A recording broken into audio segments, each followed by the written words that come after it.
Eu passo a palavra ao senador Eduardo Girão.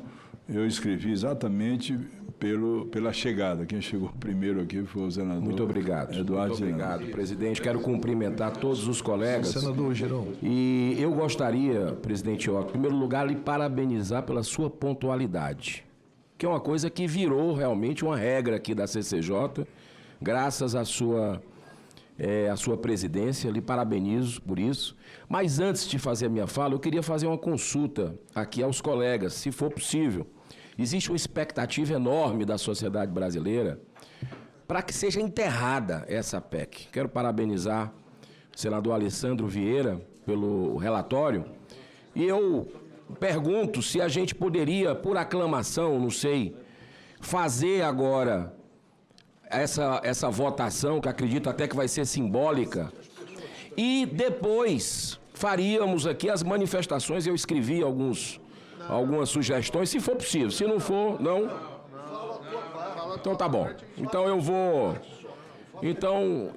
Então eu queria, primeiramente, presidente, manifestar meu voto contrário desde o primeiro momento.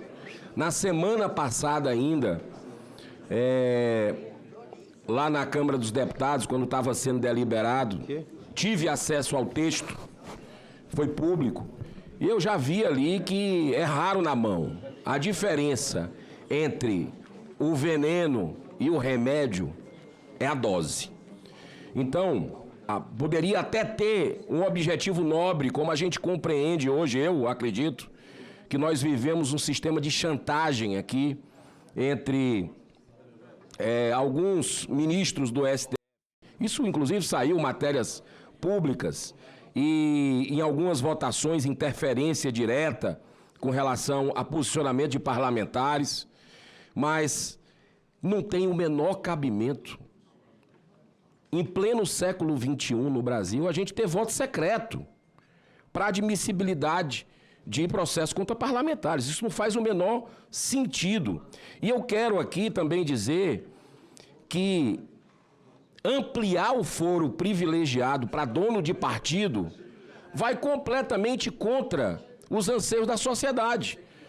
Porque o próprio Senado Federal votou há 7 anos uma PEC do senador Álvaro Dias por unanimidade para que a gente acabasse com o fim do foro privilegiado. O que é que significa isso, senador Fernando Eire?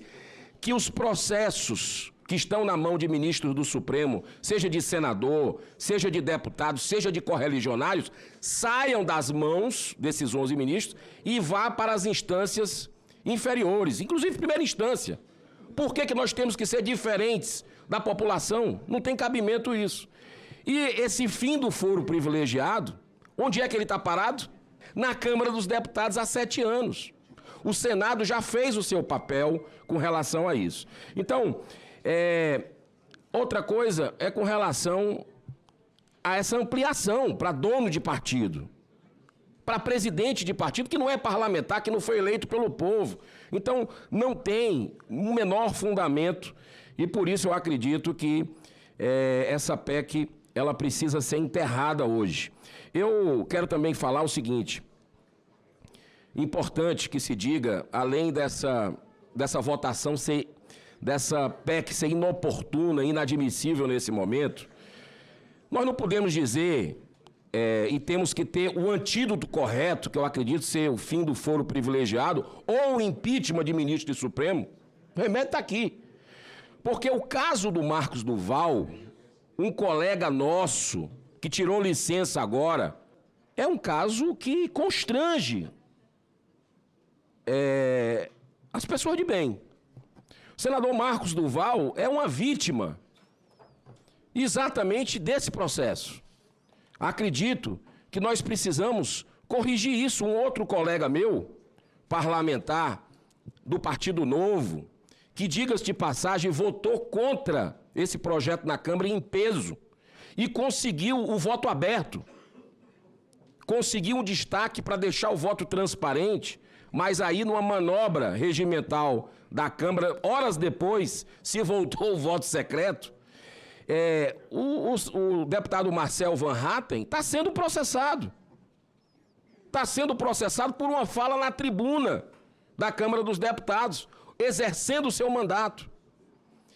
Aqui, eu, conversando com colegas em alguns momentos, tempos sombrios que a gente vive, muitas vezes na tribuna você fica perguntando, pode falar isso? Não pode?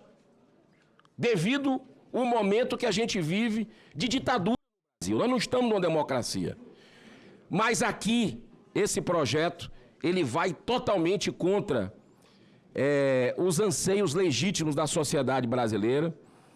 Nós precisamos de transparência.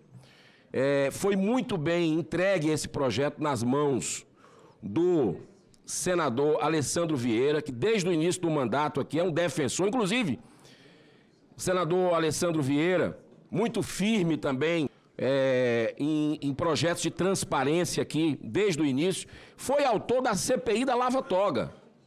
Diga-se de passagem, algo que precisamos voltar nesse momento com a mesma coragem que tivemos no início do mandato. É algo fundamental. E para encerrar, senhor presidente, eu quero colocar também esse projeto hoje, que o senhor está tendo a liderança, e eu assisti, lhe dei os parabéns. Na hora que a Câmara votou, o senhor foi o pioneiro. O senhor deu uma entrevista a grandes veículos de comunicação dizendo, olha, isso é inadmissível, temos o dever de analisar, mas por mim a gente enterra. O senhor foi firme e eu lhe dei os parabéns naquele momento, porque esse tipo de manobra realmente é algo que não colabora para a nossa sociedade, que quer transparência. O senador Jorge Seife está com um projeto, presidente, nas suas mãos, na CCJ, que falta o senhor indicar o relator. É a PEC 71 de 2023, que veda o voto secreto em todas as deliberações do Legislativo, todas. E está parado desde 2023. Eu tenho certeza que o senhor não sabia disso. E eu queria lhe pedir para indicar o relator que você acredita, que Vossa Excelência acredita, que vai dar um andamento correto para que a gente tenha votação transparente. A sociedade precisa saber o que é que cada parlamentar está fazendo aqui. Então, eu lhe peço que dê essa mesma agilidade que o senhor está dando hoje nessa PEC da blindagem, eu acho que não tem outro nome, da maneira como está, é PEC da blindagem mesmo. Que o senhor dê essa velocidade na questão do voto aberto, porque é questão de transparência. Eu lhe faço esse apelo para que a gente possa fazer mais outro golaço aqui na CCJ, não ficar só em discurso e que a gente possa efetivar na prática. Muito obrigado, senhor presidente.